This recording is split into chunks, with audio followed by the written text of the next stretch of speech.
तो कान्हा की मुरली की धुन है। विलम्ब हो गयो है, वो तो वन में पहुंच भी गयो। बस करो मौसी, सुनने दो ना, कितनी मीठी धुन बजा रहे हो कान्हा। ये तो स्वयं ही मुझे बुला रहा है, अपना पता बता रहा है। अब तो इसके आखेट में और भी अधिक आनंद आएगा। अवश्य ही एक पाव पे तन के पूरे आत्मविश्वास के साथ त्रिभंग मुद्रा में मुरली बजा रहे होगो कान्हा।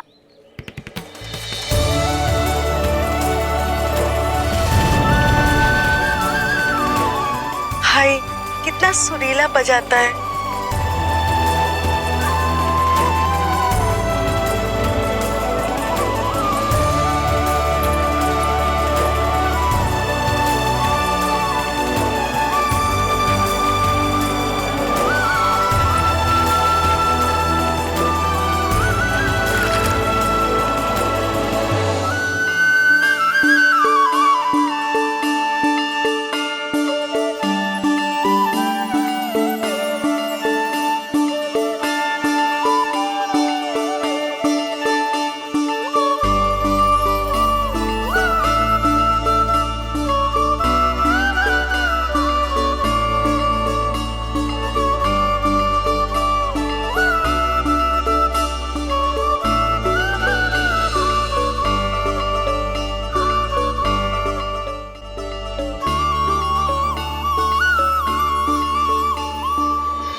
अवश्य ही एक पाव पे तन के पूरे आत्मविश्वास के साथ त्रिभंग मुद्रा में मुरली बजा रहे होगो कान्हा।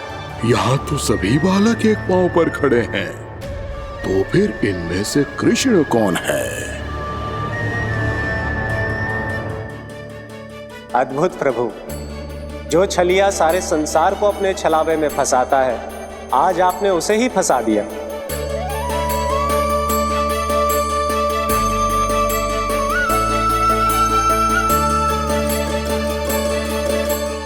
इन सब में से कौन है महाराज कंस का शत्रु, विष्णु का अवतार? कैसे पहचानूं मैं उस कृष्ण को? प्रभु की धुन है ही इतनी मीठी, इतनी कर्णप्रिय कि असुर तो क्या, सारी सृष्टि ही यहां आकर थम जाए।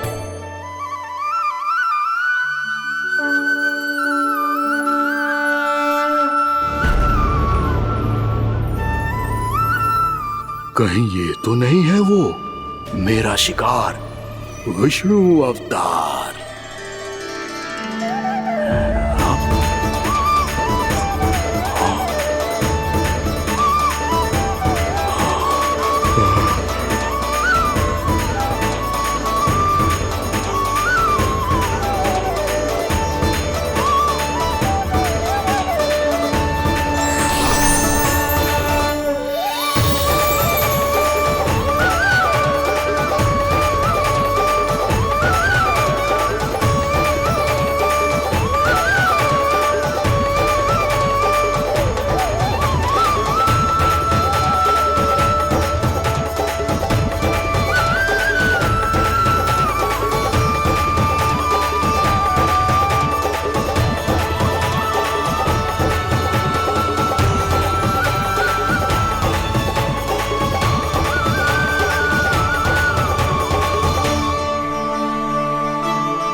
अद्भुत प्रभु, अब तो आपकी धुन पर पहाड़ियां भी पिघलने लगी।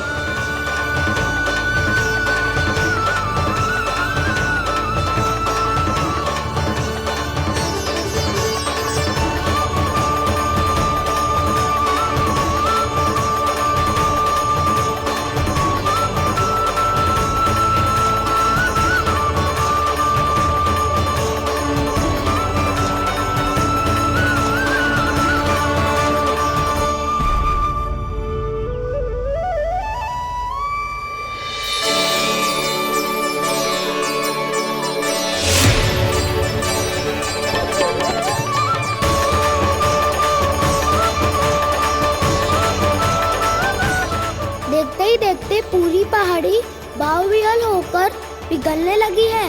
प्रभु मुरली बजाने में खो गए हैं और उनके साथ ही खो गए हैं सभी सुनने मनुष्यों, पशु पक्षियों और देवताओं के ही नहीं, जड़ चेतन किसी के लिए को रोक पाना संभव नहीं होगा। कहीं प्रभु की इस मनमोहक मुरली की धुन पर सारा ब्रह्मांड ही ना पिघल जाए। गाना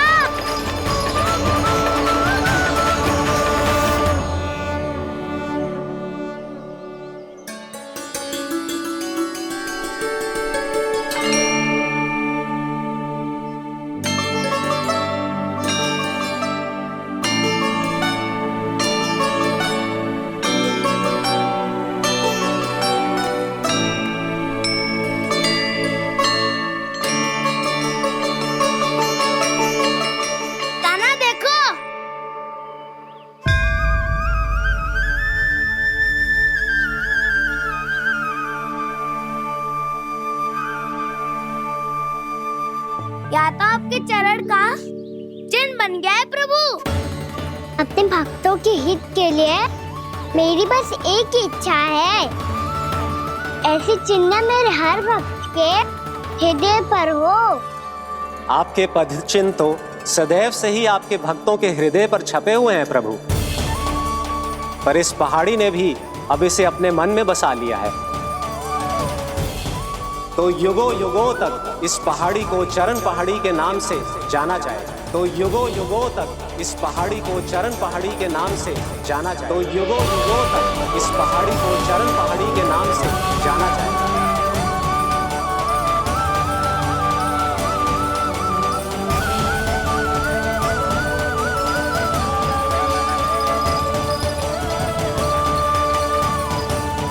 कान्हा, तू हमारे पास से वहाँ कैसे चले गए हो? हमें तो पता भी ना चलो। मैं कहीं ना गया था उज्जवल, और ना ही कहीं जाऊंगा। सदैव यही रहूंगा मैं, तुम सबके पास, तुम सबके मन में। हर एक कोई असुर मुझे तुम सबसे दूर ले जाने का कितना भी प्रयास क्यों ना कर ले।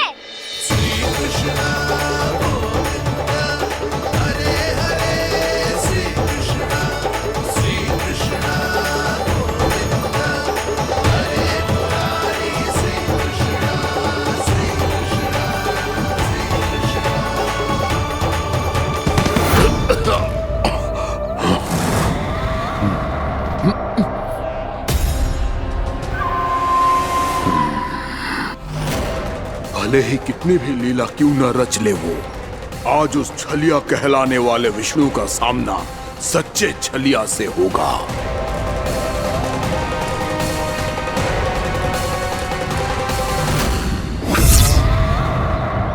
काना, तू कहाँ भटक गया हो तो? नहीं सखा, मैं तो भटके हुए को मार दिखा रहा था।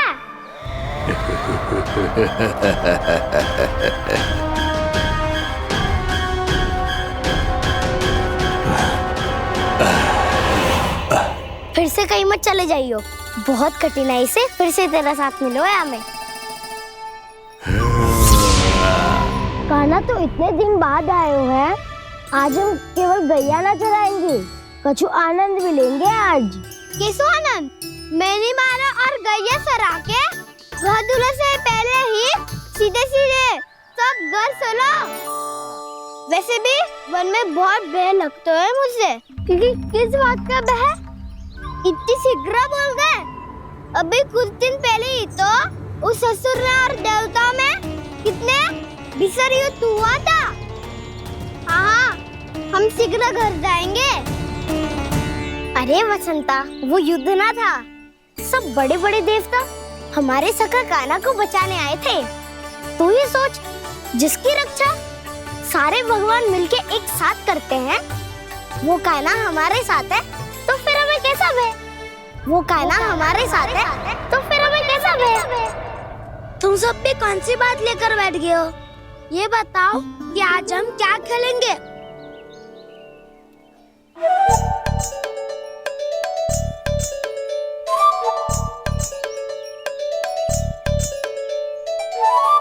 चोर प्रहरी खेले। चोर प्रहरी? हाँ, इस पे एक जन प्रहरी बनते हैं और शेष बनते हैं सब चोर। और चोर का कार्य होगा भागना और छुपना, और प्रहरी का कार्य होगा चोर को पकड़ लेना। अरे वाह कान्हा, क्या खेल बतायो है। इसमें तो बहुत आनंद आएगा। ये खेल भले ही तुम सब खेलोगे बालकों, पर आनंद तो मैं ही लूंगा।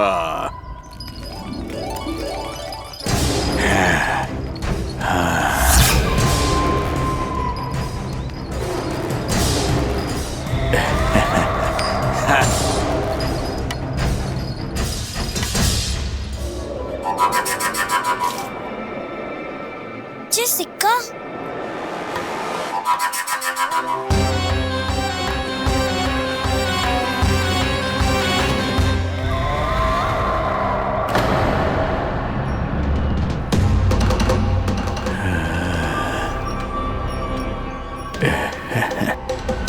कौन है तुम? छलिया, मायावी छलिया।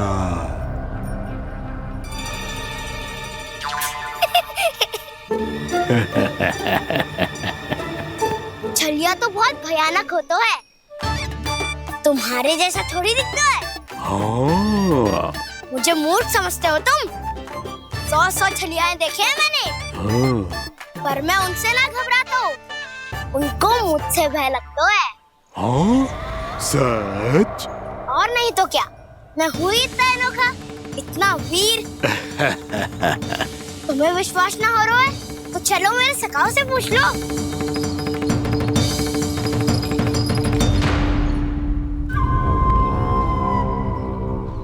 वहाँ क्या देख रहे हो? इधर देखो ज्वर।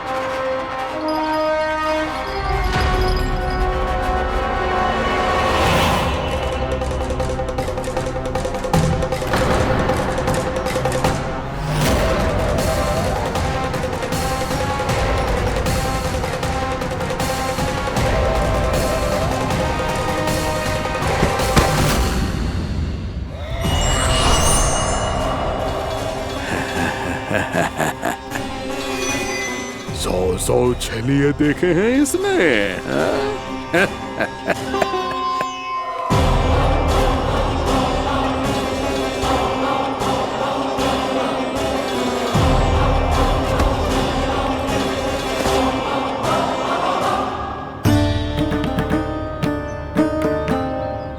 किसे देख रही हो कान्हा? उज्जवल को। कहाँ चले गया वो?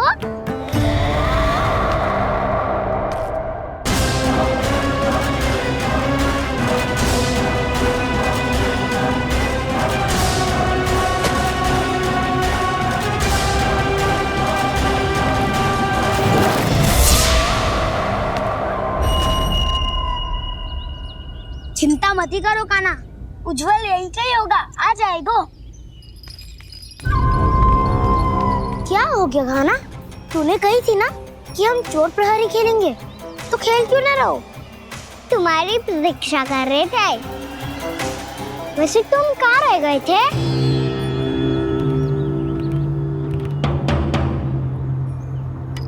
वो ये देखो ना, मुझे क्या मिला, सिक्का।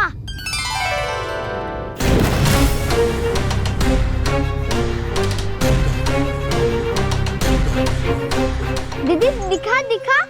ना ना, ऐसे ना, ये सिक्का मैं उछालूंगा और जिसके हाथ में आया वो बनेगा प्रहरी और अन्य सब चोर। शिकार है। यदि मैं प्रहरी बन गया तो बहुत सरलता से इस कृष्ण को पकड़कर गुफा में ले जाऊंगा और वहीं इसकी हत्या कर दूंगा। इसे इसके ही यंत्र में फंसाना होगा मुझे।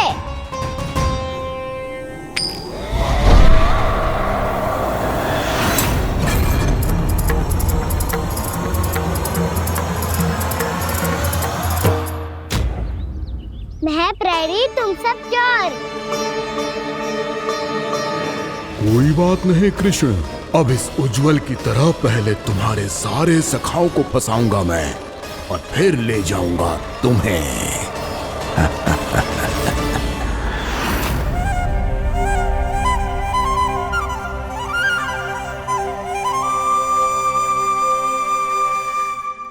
चलो खेल आरंभ करें। काना तो हमें पकड़ना, आंखें बंद कर काना।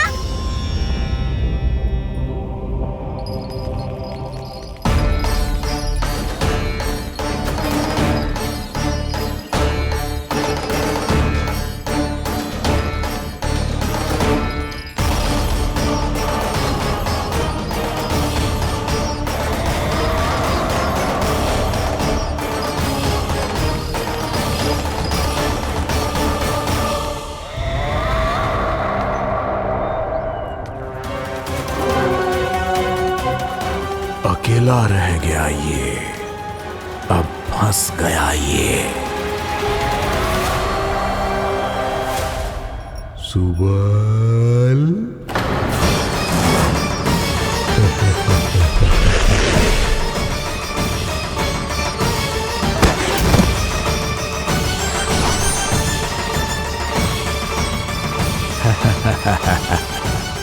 इन सब का तो मुझे पता नहीं, परंतु मुझे बड़ा आनंद आ रहा है इस खेल में।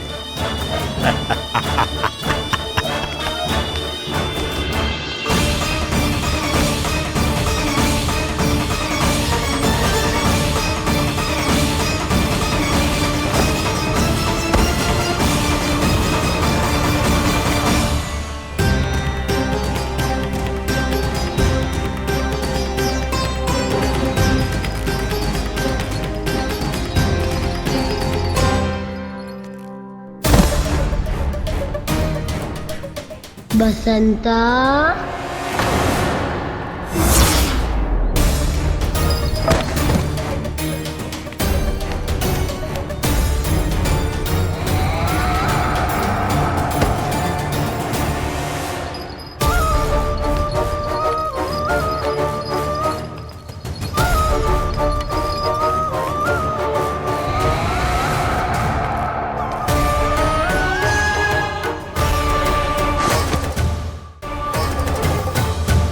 ये तो एक एक करके सभी बालकों को अपना शिकार बनाता जा रहा है। प्रभु ऐसा क्यों करने दे रहे हैं? प्रभु की हर लीला का कोई ना कोई उद्देश्य होता है। यदि वो इस असुर को इन निर्दोष बालकों पर अत्याचार करने से नहीं रोक रहे हैं तो इसका भी कोई ना कोई कारण अवश्य होगा।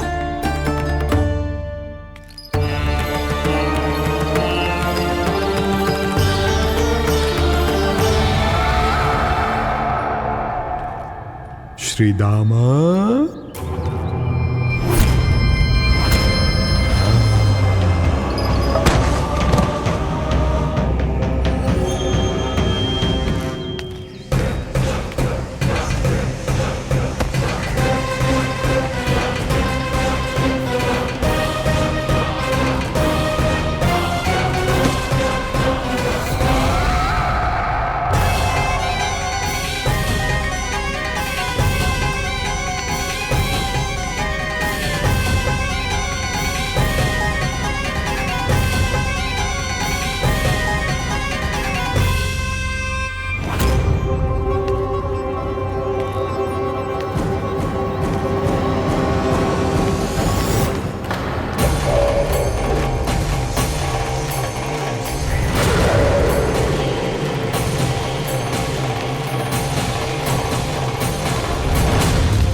अब केवल 2 ही बालक शेष बचे हैं। दोनों को पकड़कर ये खेल ही समाप्त कर दूंगा।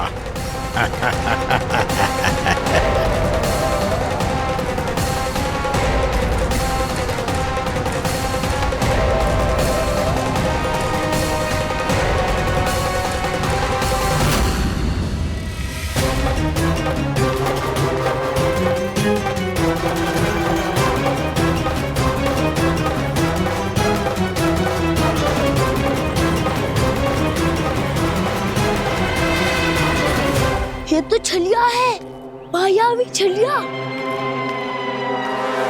मेरे सभी सखाओं को शिकार बना लिया इसने। मैं इसे नहीं छोड़ूंगा। कान्हा, कान्हा,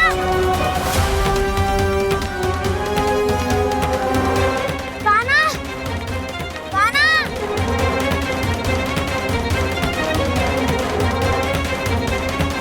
कान्हा, ताऊ,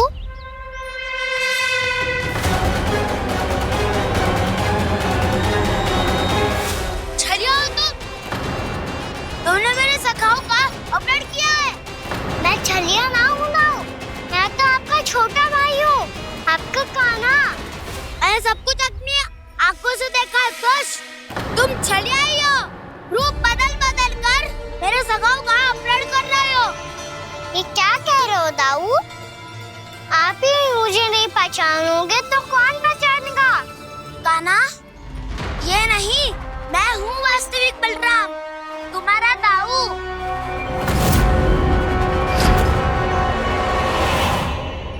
इसके भौकाल में मत आना कान्हा, यही है छलिया।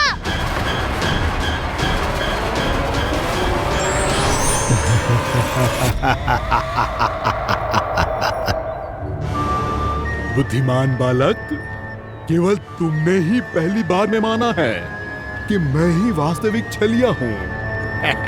पर हम तुमसे भयभीत नहीं है दस। इसी क्षण हमारे सखाओं को मुक्त कर दो। अच्छा, यदि इतना ही क्रोध आ रहा है तो जाओ, छुड़ा लो अपने सखाओं को।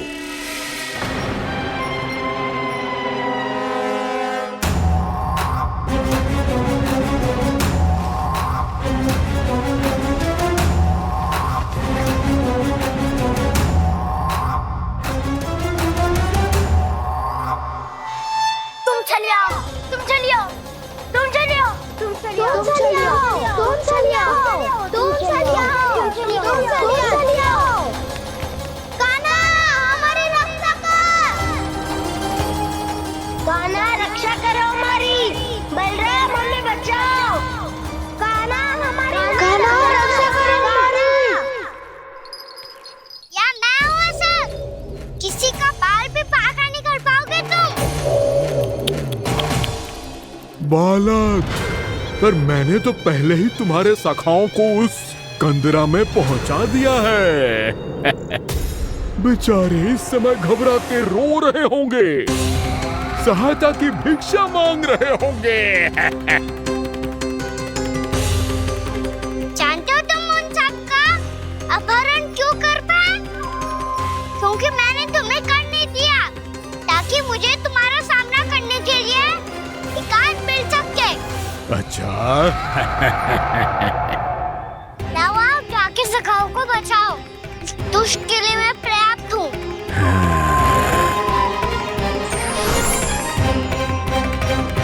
कान्हा, पीछे मुड़ के मत देखना कान्हा।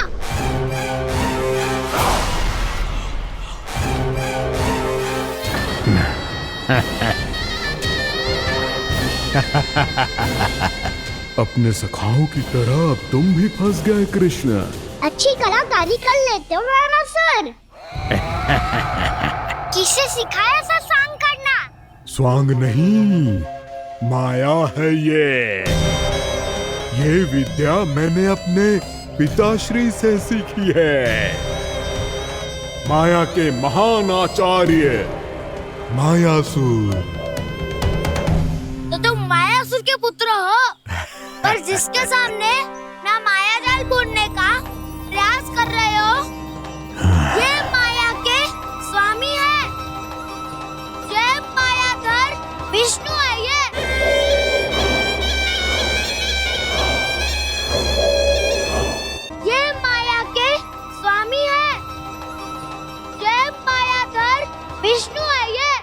अच्छा, तो होते रहे। मैं तो इनकी हत्या करने आया हूँ और हत्या करके ही जाऊंगा। जाओ, आप सखाओ को बचाओ, मैं इनका सामना कर लूंगा। पर कान्हा, अभी आप ही ने तो कहा था माया का स्वामी हूँ मैं।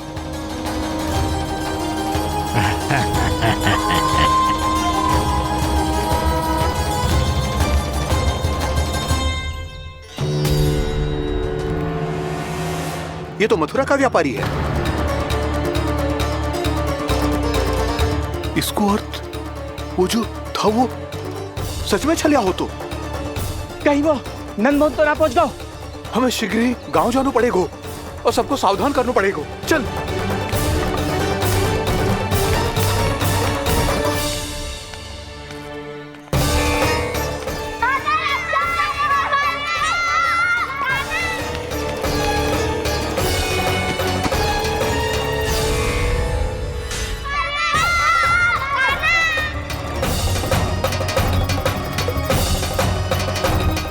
यदि तुम्हें लग रहा है कि मेरे छल के वार से बच गए हो तो मुझसे भी बच जाओगे।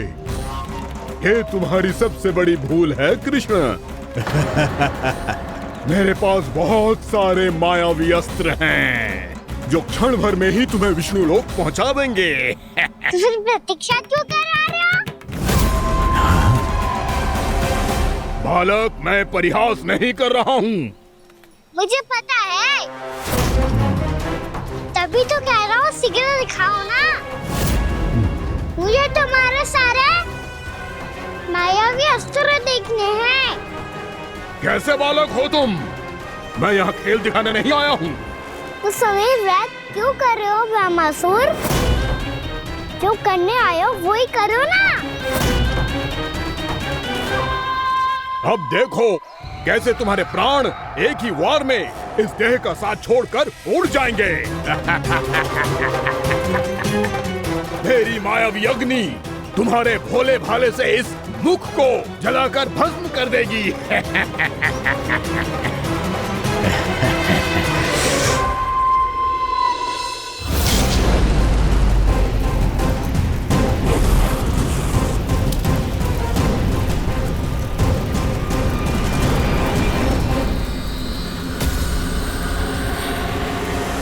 कह रही हो ब्रह्मासुर?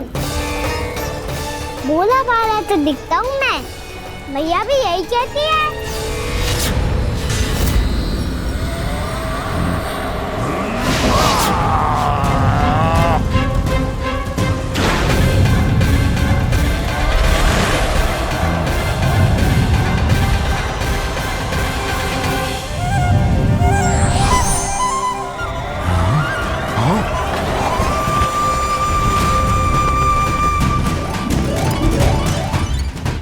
आसन को उपहार देने के लिए बहुत बहुत धन्यवाद ब्रह्मासुर। बहुत समय से खड़े खड़े थक गया था मैं।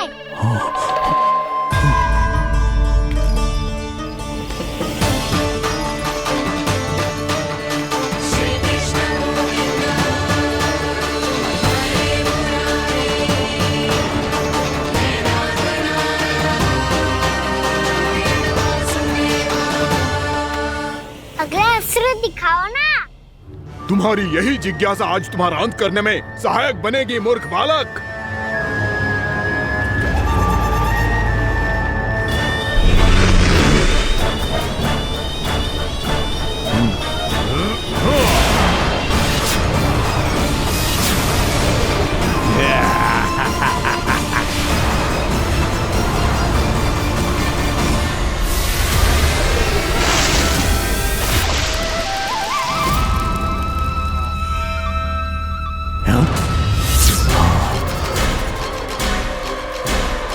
अच्छा, पर प्रक्षालन करना चाहती थे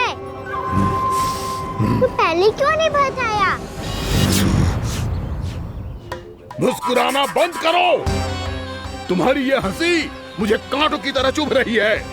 पर मैया तो कहती है कि मेरी मुस्कुराहट फूलों की तरह है।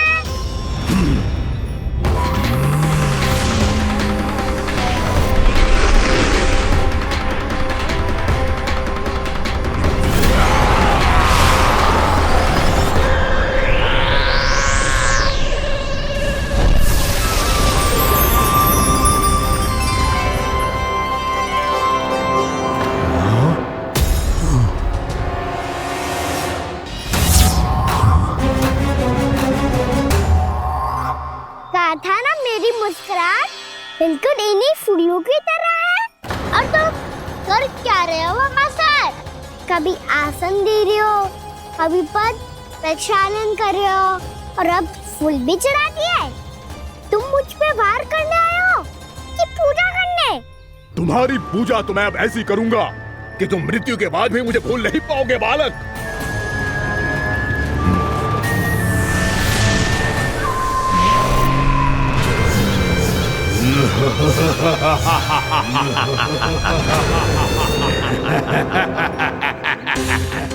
कान्हा, ये चट्टान तो मुझसे हिल ही ना रही।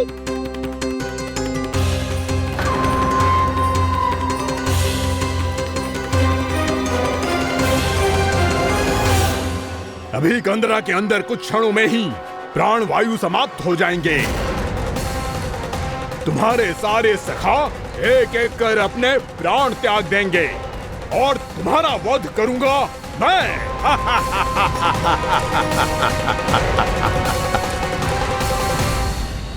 अरे सब जन बच के रहना।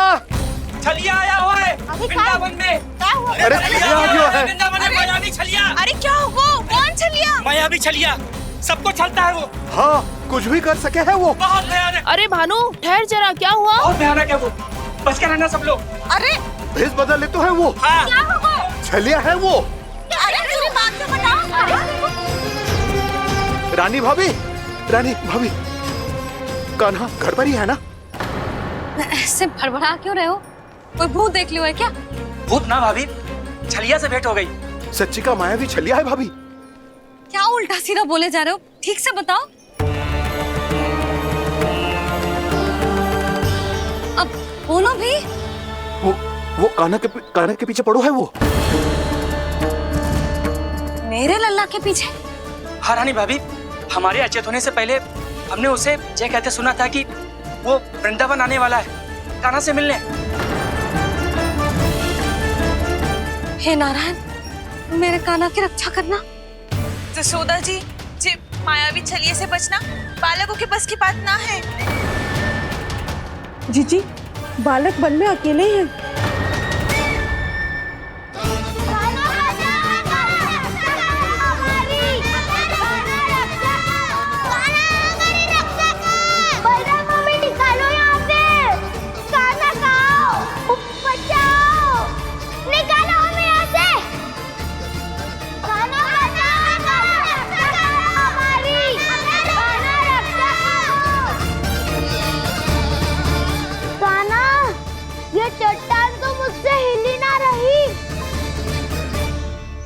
यदि मैं माया का स्वामी हूँ तो आप भी बल के स्वामी हो। ताऊ, अपनी क्षमता, अपना सामर्थ्य स्मरण करो।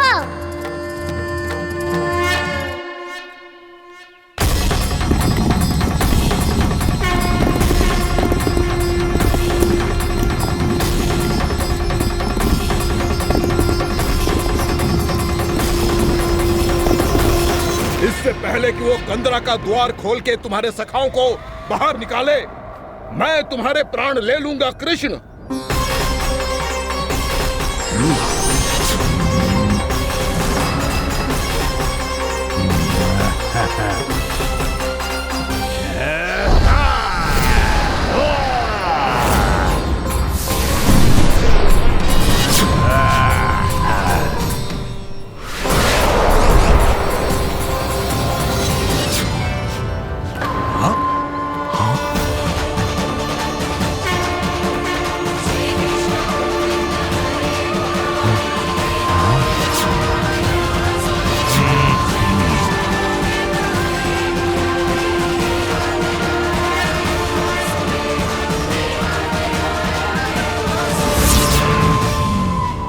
कितनी पूजा करोगे ब्रह्मासुर?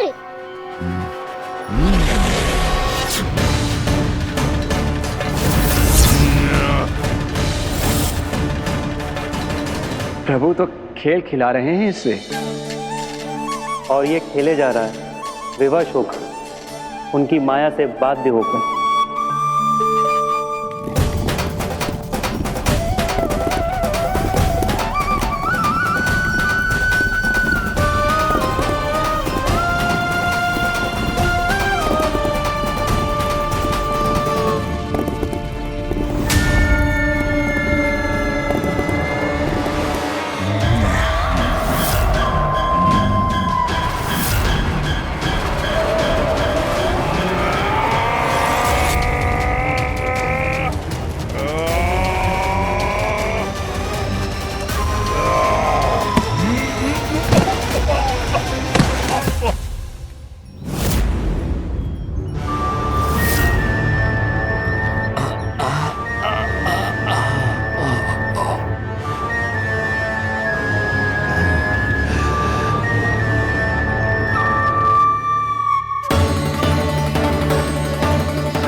जो प्रभु के सामने माया करने आया था वो स्वयं को ही माया में उलझा हुआ पा रहा है। नारायण नारायण। लो, अब तो तुमने दंडवत प्रणाम भी कर लिया, माया भी कथा भी उपहार में दे दी। तुम चाहते क्या हो वामासुर? मेरी शरण में आना है क्या?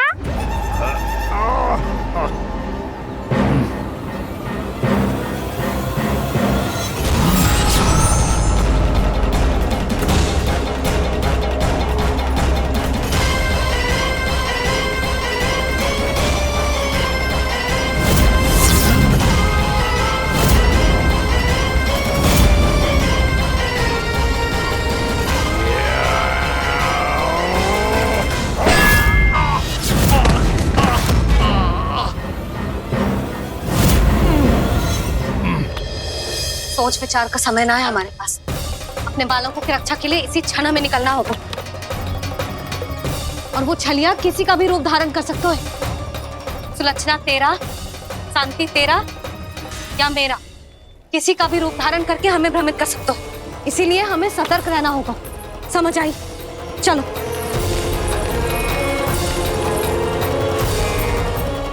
अभी भी समय है रामासुर, समझ जाओ।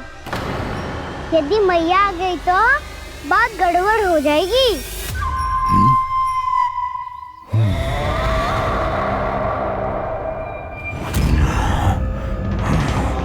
मुझसे झूठ का कोई लाभ नहीं होगा। रामासुर, स्मरण करो तुम कौन हो? मायासुर का पुत्र हूँ मैं, अपने स्वामी महाराज कंस का सेवक हूँ, और तुम्हारा हूँ मैं काल।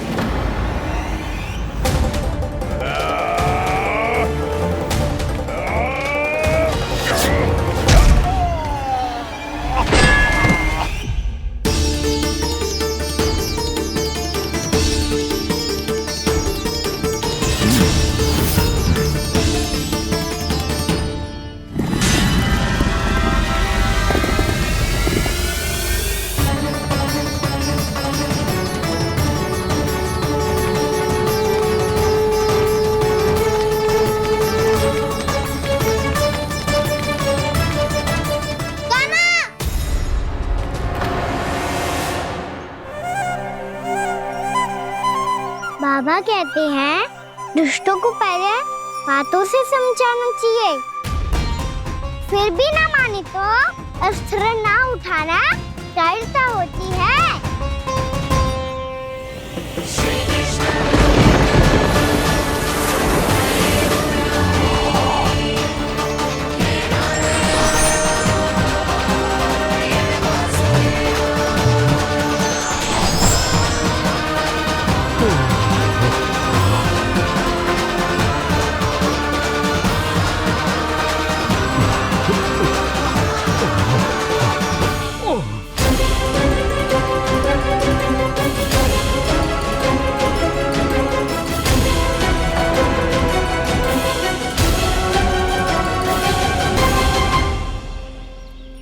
पता था मुझे, अपने बाबा के स्वरूप को हानि नहीं पहुंचाओगे। सही कही तुमने। पिता की छवि ही पिता के समान भी आनंदीय होती है। रामासुर, रामासुर। ये मैं अपने वास्तविक रूप में कैसे आ गया?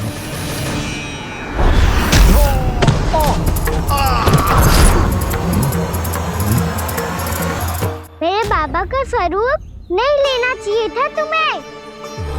मैया ने सिखाया है भूल को क्षमा किया जा सकता है, पर जानबूझ के किए गए अपराध के लिए दंड ही एकमात्र विकल्प होता है।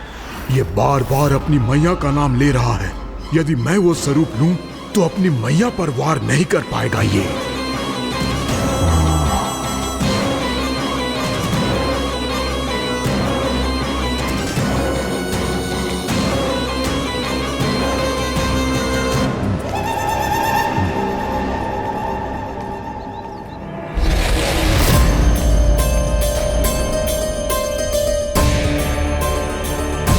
लल्ला,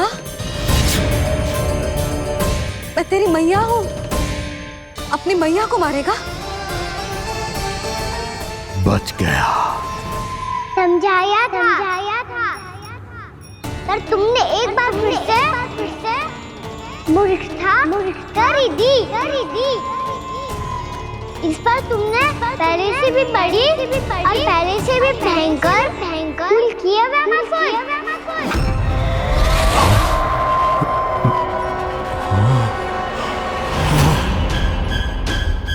ये क्या हो रहा है मुझे? बार बार मेरा रूप क्यों बदल रहा है? ममता को समझे बिना अधिक समय तक मैया का स्वरूप हरण करके नहीं रख पाओगे वैमासुर।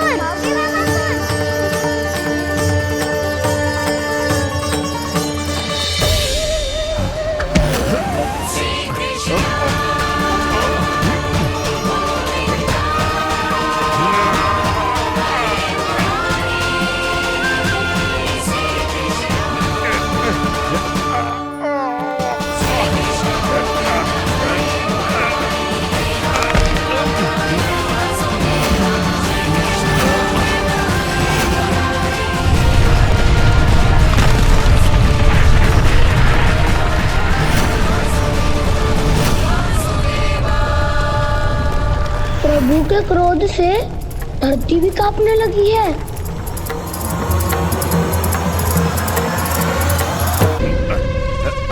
पुत्र को मारने के उद्देश्य से एक माँ का रूप लिया तुमने। ये ममता का और मेरी मैया का घोर अपमान है वैमासुर।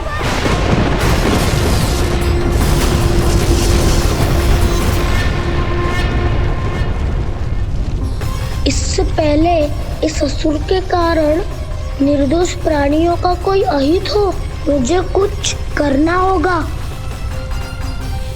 यदि मैं माया का स्वामी हूँ तो आप भी बल के स्वामी हो। दाऊ, अपनी क्षमता अपना सामर्थ्य स्मरण करो।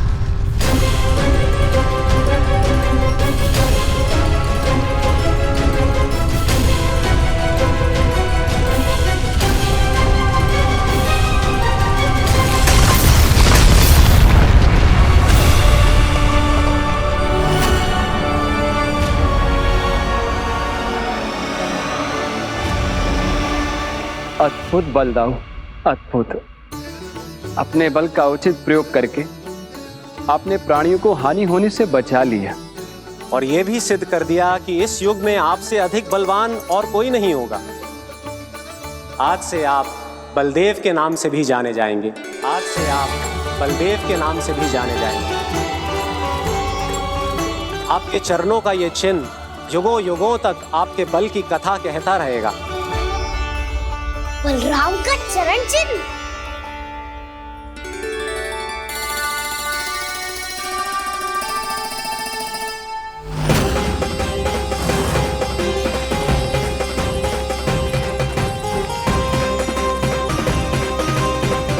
मेरी माया से आज तक कोई नहीं बच पाया है।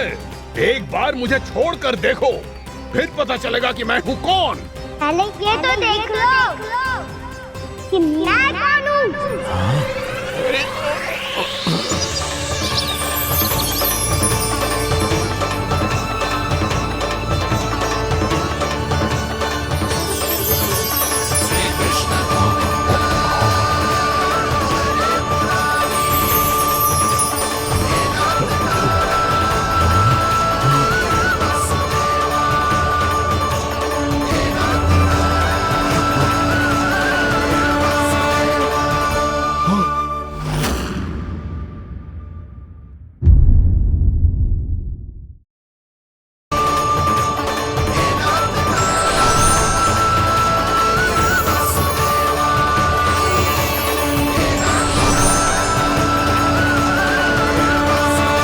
कुछ वरन आया वैमासुर।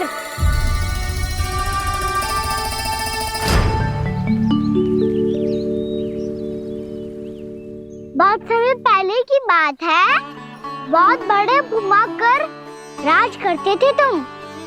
तुम्हें महान राजा भीमम के नाम से जाना जाता था। सब कुछ था तुम्हारे पास, पर शांति नहीं थी। इसीलिए शांति की खोज में अपना संपूर्ण राज अपने पुत्रों को सौंप कर मलय पर्वत की ओर चल दिए। अनेक वर्षों की तपस्या के बाद तुम्हारे तप की कीर्ति चारों ओर फैलने लगी और फिर सच्चे तपस्वी की धूप में तुम्हारी ख्याति से प्रभावित होकर महर्षि उलट तुमसे भेंट करने आए। राजा भीमरथ, आपने ईश्वर की प्राप्ति के लिए सब कुछ छोड़ दिया, पर अपना अभिमान नहीं छोड़ पाए। इसीलिए मेरे आगमन पर सम्मान के साथ खड़ा होना तो दूर, मेरा अभिवादन भी नहीं किया। अभिमान तपस्वी का गुण नहीं होता है राजन, अभिमान राक्षसी गुण है। इसलिए मैं आपको श्राप देता हूँ कि आप अगले जन्म में एक राक्षस के रूप में जन्म लेंगे, एक राक्षस के रूप में जन्म लेंगे। मुझे क्षमा कर दीजिए महर्षि, मैंने जानबूझकर आपका अपमान नहीं किया है। मैं तो यहाँ पर शांति की खोज में आया था। अपने भीतर के संसार में गहरे सोच विचार में डूबा हुआ था मैं। मुझे क्षमा कर दीजिए महर्षि, मुझे क्षमा कर दीजिए। अपनी भूल का आभास प्रायश्चित की ओर पहला पग होता है। मैं अपना श्राप तो वापस नहीं ले सकता, परंतु आपको एक वचन अवश्य दे सकता हूँ। जब भी प्रभु नारायण का अवतार होगा, आपको उचित समय पे वो वरदान देंगे जिसकी आप लंबे समय से प्रतीक्षा कर रहे हैं।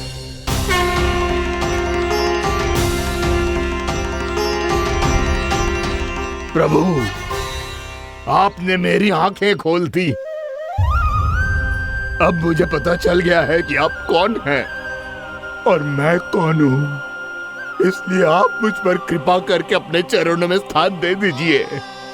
मुझे वो शांति प्रदान कीजिए जिसकी खोज में मैं वर्षों से भटक रहा हूँ। शांति तो मोक्ष में ही है, इसीलिए मैं तुम्हें मोक्ष का वरदान देता हूँ।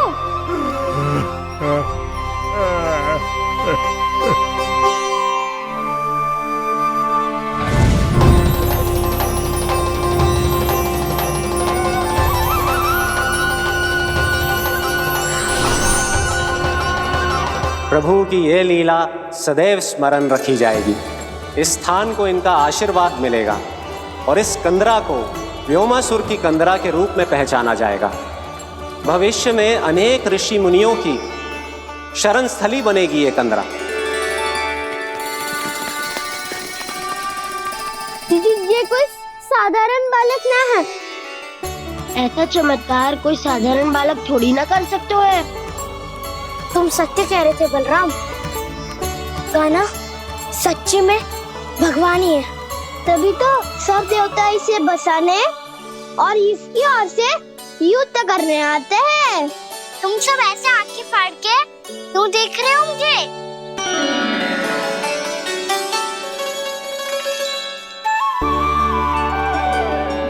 बलराम, तुम बलवान हो और कान्हा भगवान है।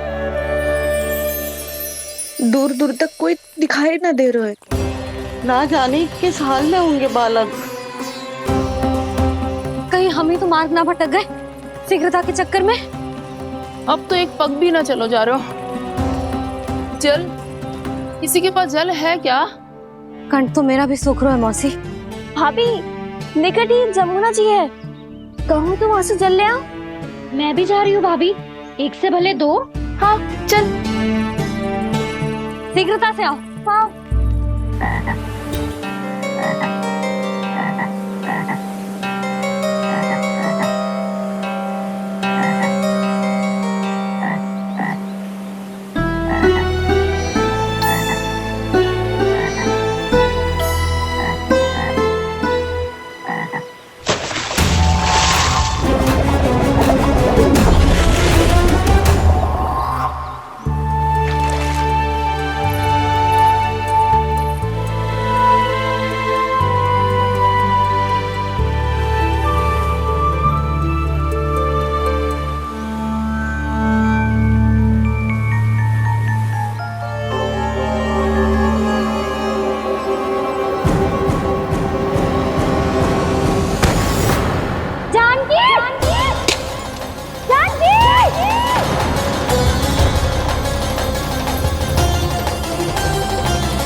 जानकी, जानकी, क्या होगा इसे? देखो ना जी, अब छलिया की सूचना मिलते ही हम सब बालकों को ढूंढने चली गई और ढूंढते ढूंढते सबको बहुत प्यास लगी आई जी। तो जानकी जमुना जी की नदी से जल लेने गई और उसने जमुना जी का पानी पिया और उसकी जेदशा हो गई। बालक कहाँ है? वो ठीक तो है ना? ऊपर से सब ठीक है, पर भीतर से बहुत भयभीत है सब। जानकी तो बिल्कुल नीली पड़ गया है। लग तो है विष फैल गया है इसका पूरे तन में। मथुरा के सर्वश्रेष्ठ विदेह जी को बुलाए गए हैं उसके उपचार के लिए। जैसे ही इसने जल को मुंह से लगाया, ये गिर पड़ी। चटपटाने का अवसर भी ना मिलो। हाँ वैद्य जी, और निकटी मृत पशु भी पड़े हुए थे। हाँ, मैंने भी अस्थियां देखी थी। इसका तो यही अर्थ हो सकता है कि समस्या वहाँ के जल में ही हो।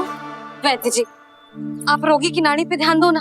जे गोपिया क्या कह रही है उसे सुनने की आवश्यकता ना है। जब तक विष के कारण का पता नहीं चल जाता, हम उपचार कैसे कर सकते हैं रानी जी? जी, वो निकट ही यमुना जी में एक विशेष क्षेत्र है। ये सब उसी के जल की बात कर रहे हैं। तब तो ऐसा भी हो सकता है कि किसी विषैले सर्प के काटने का प्रभाव हो। पर सर्प के काटने का चिन्ह ना है उसके तन पे। सर्प जब काटता है तब उसके दांत के चिन्ह बन जाते हैं। मुझे पता है, बड़े बड़े सर्प को काटते हुए देखो है मैंने। एक दिन अब बस कर उज्जवल, ये बड़ी बड़ी हाँकने का समय ना है। पर यदि सर्प ने ना काटा है, फिर जानकी की ये दशा किसने की? अवश्य किसी राक्षस ने की होगी। नाना, कोई विषैला पशु भी तो हो सकता है। यह अवश्य किसी महाविषैले सर्प के विष से हुआ है। सर्प ने भले ना काटा हो, लेकिन ये अवश्य ही किसी महाविषैले सर्प के विष के कारण हुआ है। कालिया नाग। कालिया नाग?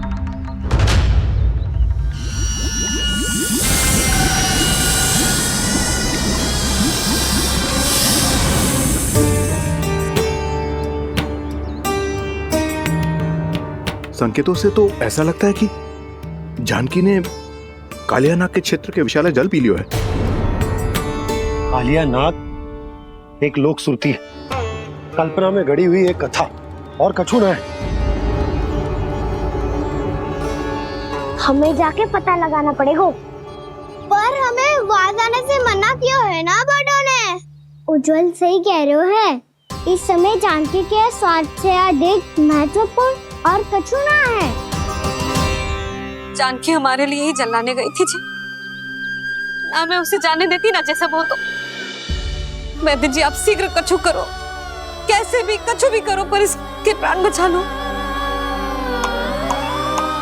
यशोदा, धैर्य रखो, श्री नारायण पर विश्वास रखो, वो सब ठीक कर देंगे।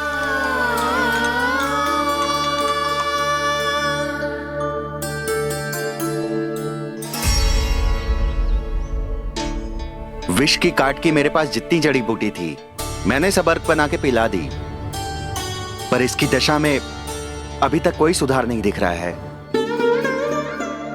यह अंतिम जड़ी बूटी है। अगर इससे भी चमत्कार नहीं हुआ, तो फिर जो नारायण की इच्छा।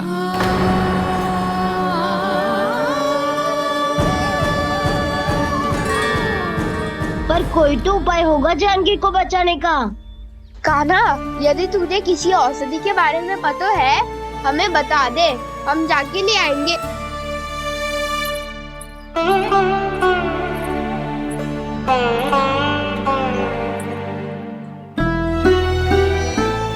हे नारायण, हे प्रभु, मेरी जानकी के प्राण बचा ले प्रभु। क्या तो मैं अपने आप को कभी क्षमा न कर पाऊंगी। ये सारी मेरे ही कारण बनाई थी। उसकी रक्षा करो प्रभु, मेरी पुकार सुन। कान्हा, तूने हमें बकासुर से बचाया था ना? और बकासुर से भी तो, और छलिया से भी तो तूने ही बचाया था ना हमें। क्या ऐसा कोई उपाय ना है जानकी को बचाने का? धन्वंतरी,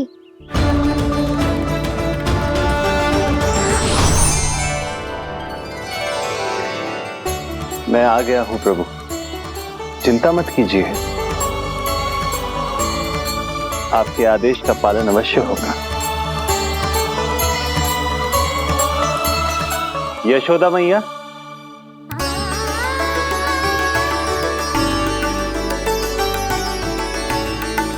मैया आपको कोई पुकार रहा है।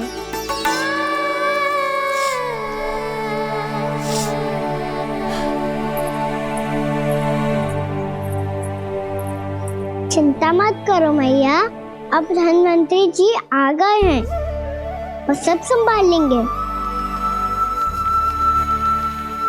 धन्वंतरी जी कौन है? जिन्होंने संसार का आयुर्वेद दिया, आरोग्य के देवता, वे श्री नारायण के अवतार।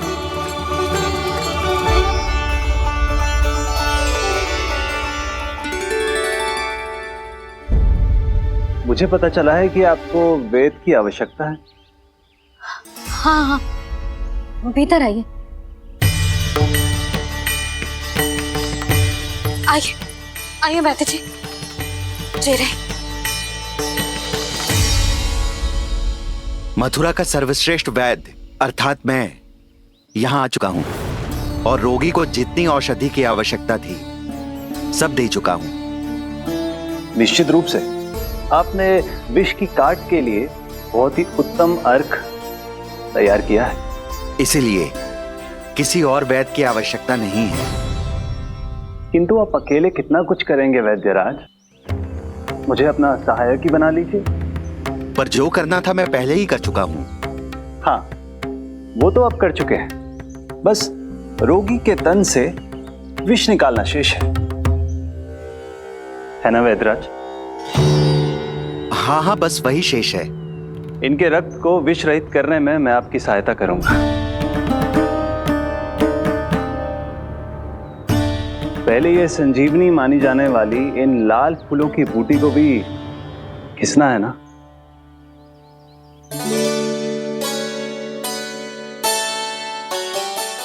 हाँ हाँ, तुम सही कह रहे हो, इसे अच्छे से घिसो।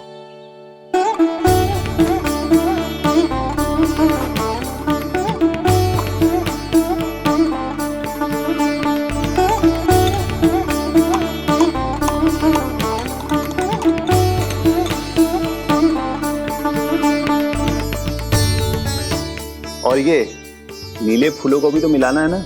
हाँ हाँ, अच्छे सहायक बन सकते हो तुम, ऐसे ही श्रम करते रहो।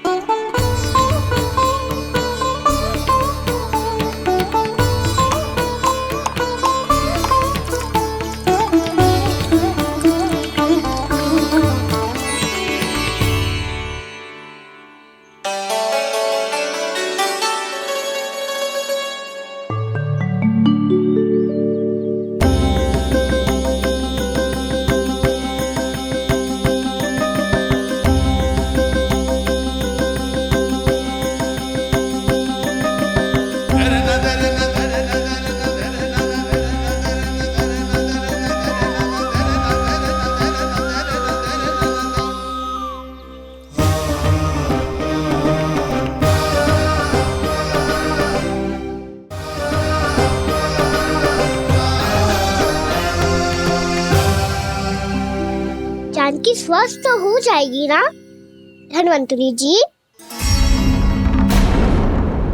धन्वंतरी? प्रभु, अब मैं क्या करूं? आपने तो स्वयं ही मेरी पहचान उजागर कर दी। जी क्या करो कान्हा? आप सब ऐसे क्यों देख रहे हो? मैया कहती है ना, सभी वैद्य धन्वंतरी जी का ही रूप होते हैं। वाह कृष्णा, चतुर तो हो तुम। वैसे वास्तविक धन्वंतरी मैं हूँ, मेरा अर्थ है वास्तविक वैद्य मैं हूँ। ये तो मेरा सहायक है, मुझे पूरा विश्वास है बिल्कुल ठीक हो जाएगी। वैसे ही थोड़े ना मुझे मथुरा का सर्वश्रेष्ठ वैद्य कहते हैं लोग।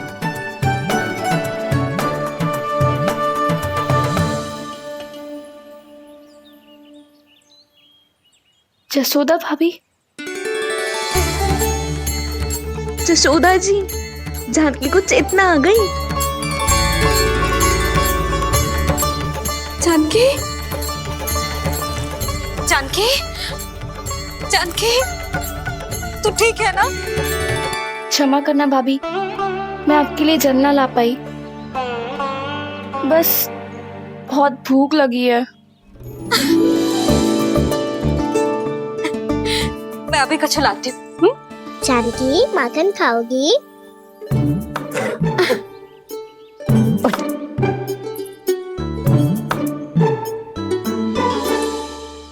आजा, तू ही खिला दे लल्ला।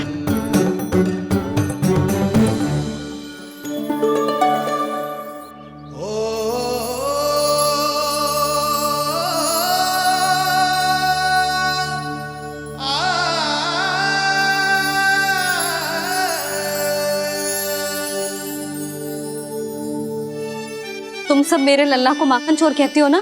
आज देखो, अपना ही माखन जानकी को खिला रहे है।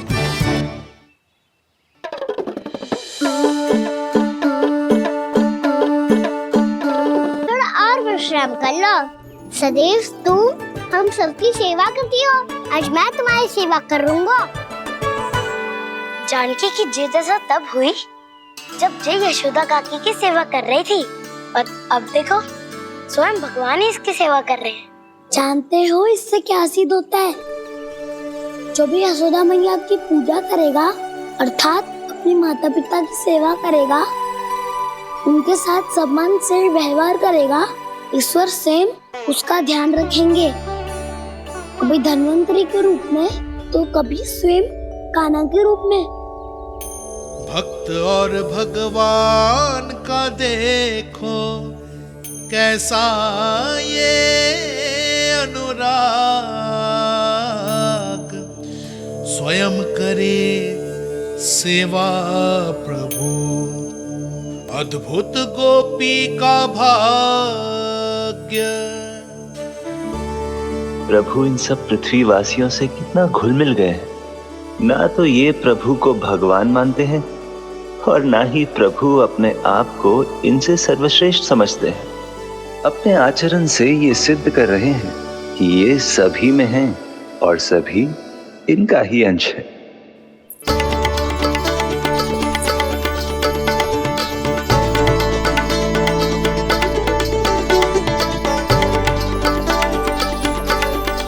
प्रभु,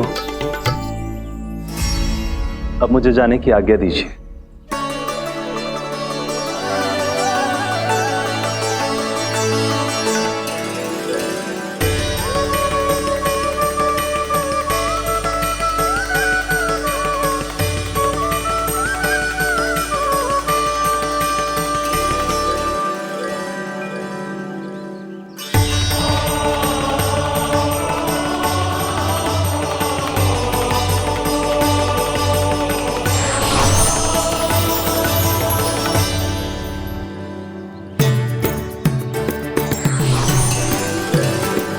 कान्हा ने तो सच्ची में धन्वंतरी जी को बुला लिया था।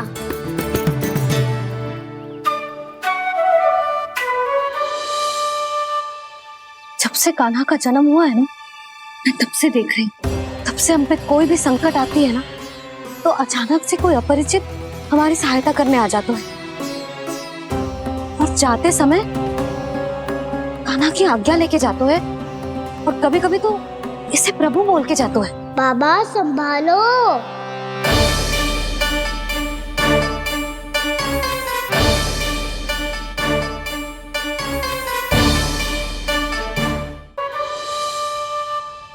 जब से कान्हा का जन्म हुआ है ना, मैं तब से देख रही हूँ, तब से हम पे कोई भी संकट आती है ना, तो अचानक से कोई अपरिचित हमारी सहायता करने आ जाते हैं, और जाते समय कान्हा की आज्ञा लेके जाते हैं, और कभी कभी तो इसे प्रभु बोल के जाते हैं।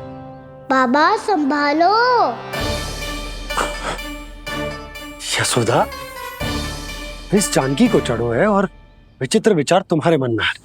अरे सब जानते हैं कि हमारा परिवार राजसी, तुम्हें पता ना चल तो हो पर हमारे कान्हा को सब राजकुमार ही समझते हैं देखकर, इसीलिए उसे सम्मान देने के लिए सब ऐसा ही करते हैं, और कोई बात ना है।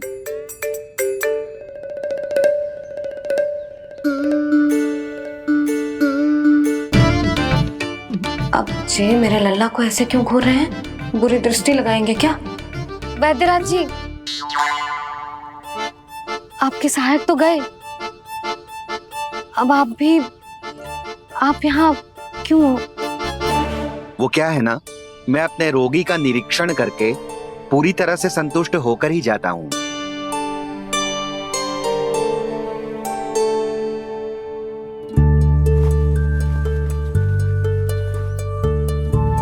हाँ, संकेत तो अच्छे हैं, कल सुबह तक बिल्कुल ठीक हो जाएगी। धन्यवाद वैद्य जी।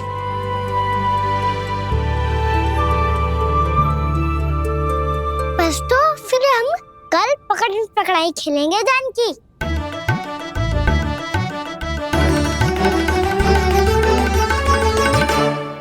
भानु, बंसी, जाकर उस क्षेत्र के चारों ओर बाड़ बनवा दो और वहां सूचना पट्ट भी लगा देना, ताकि जानकी के साथ जो हुआ है वो किसी और के साथ ना हो।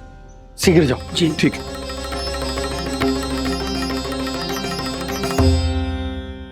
और सूचना पट लगवाने से समस्या का समाधान नहीं होगा बाबा। निर्दोष पशु सूचना पट देख कर भी कुछ समझ नहीं पाएंगे।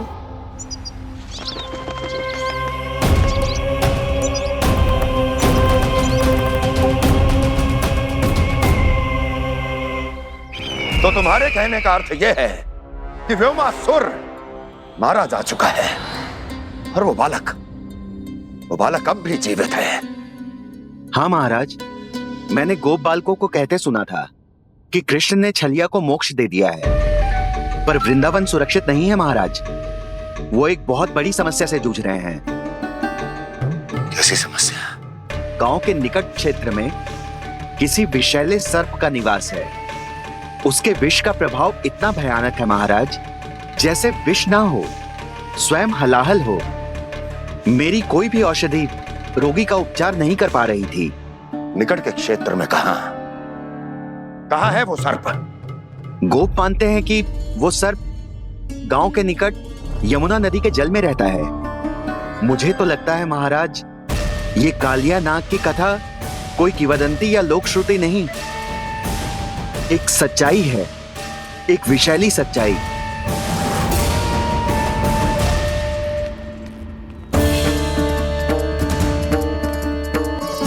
कालिया का सामना करने का समय आ गया है, पर उससे पहले मुझे बुलाना होगा उन्हें।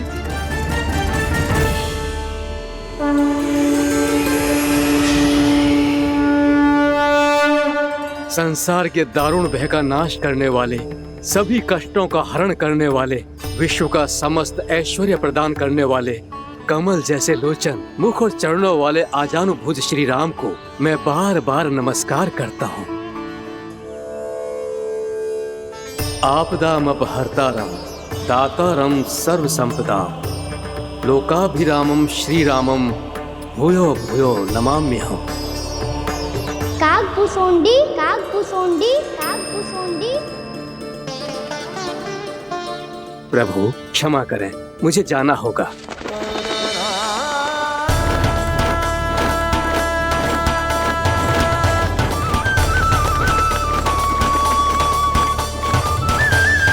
प्रणाम प्रभु। अनेक बार मैं आपके दर्शनों के लिए आया प्रभु।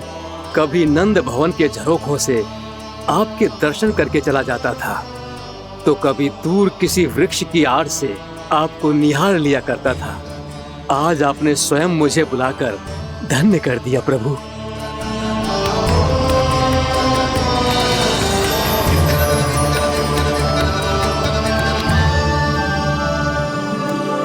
मैंने आपको यहाँ एक विशेष कारण से बुलाया है। आपके श्राप से इस कालिया नाग को मुक्त करने का समय आ गया है। ये तो बहुत ही उत्तम समाचार है प्रभु।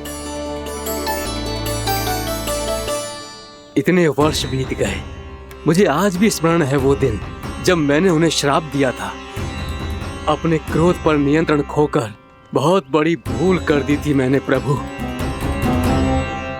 बीती हुई घटनाओं पर दुखी होके कोई लाभ नहीं है। हमें भविष्य की ओर देखना होगा।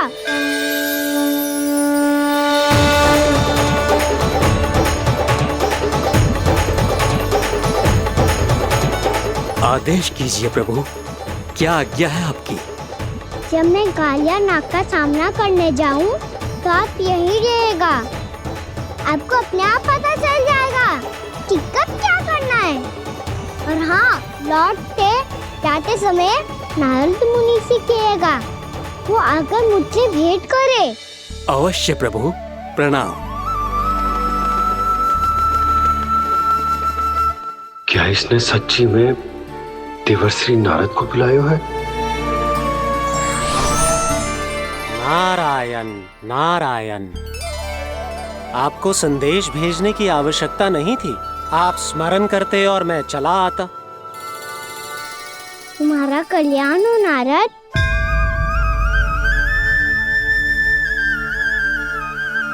मैंने तुम्हें एक विशेष कार्य के लिए बुलाया है। आज्ञा दीजिए प्रभु। तुम्हें एक बार फिर कंस से भेंट करनी होगी। विचार कीजिए महाराज, क्या आप बिना किसी शंका के कह सकते हैं कि कौन सी पंखुड़ी पहली है और कौन सी आठवीं? उस दुष्ट से भेंट करना स्वयं कीचड़ में उतरने के समान है प्रभु। कमल पुष्प प्राप्त करना हो तो कीचड़ में उतरना पड़ता है नारद। आपका आदेश तो मैं स्वप्न में भी नहीं टाल सकता प्रभु। कंस कालिया नाग के बारे में जान गया है, पर वो उसका सामना करने का साहस नहीं कर पाएगा। मैं आतुर हूँ प्राप्ति, मूर्ख नहीं। मेरी बुद्धि फिर नहीं गई है। मैं स्वयं उस कालिया जैसे महाविषैले सर्प के सामने खड़ा हो जाऊं और अपने ही काल को आमंत्रित कर लूं। तो फिर अपने लाभ के लिए उसका प्रयोग करने का कोई और उपाय सोचिए स्वामी।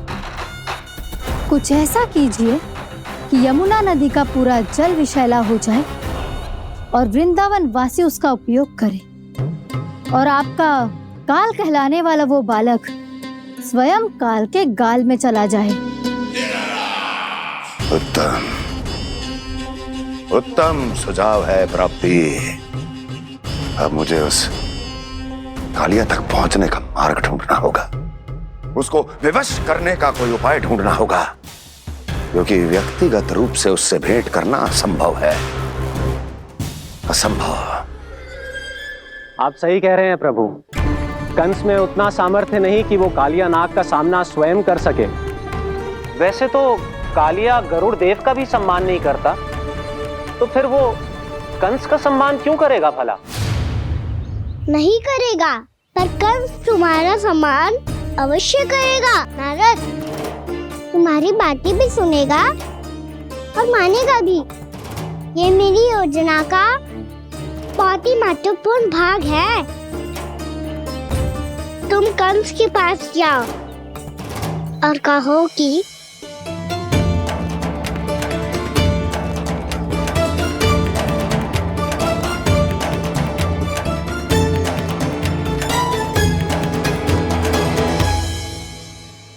संतान अपने माता पिता को तीर्थ का सौभाग्य दिलाती, पर मेरा लल्ला कितना महान कि उसने हमारे घर को ही तीर्थ बना दिया। ऐसा तीर्थ जहां मेरी आंखों के सामने भक्त और भगवान का मिलन हो रहा है। जो आज्ञा प्रभु।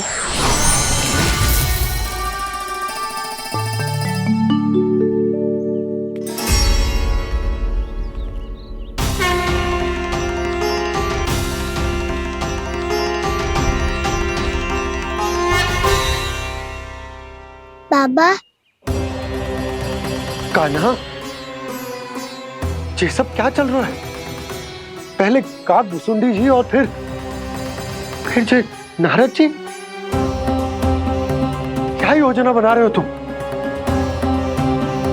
कान्हा, बता ना लल्ला, क्या सोच रहे तू? कहां देख, अगर तुझे अपने बाबा को ना बताना हो ना, तो अपने भक्त को बता दे। क्या सोच रहे हो लल्ला? क्या करने वाले हो आप?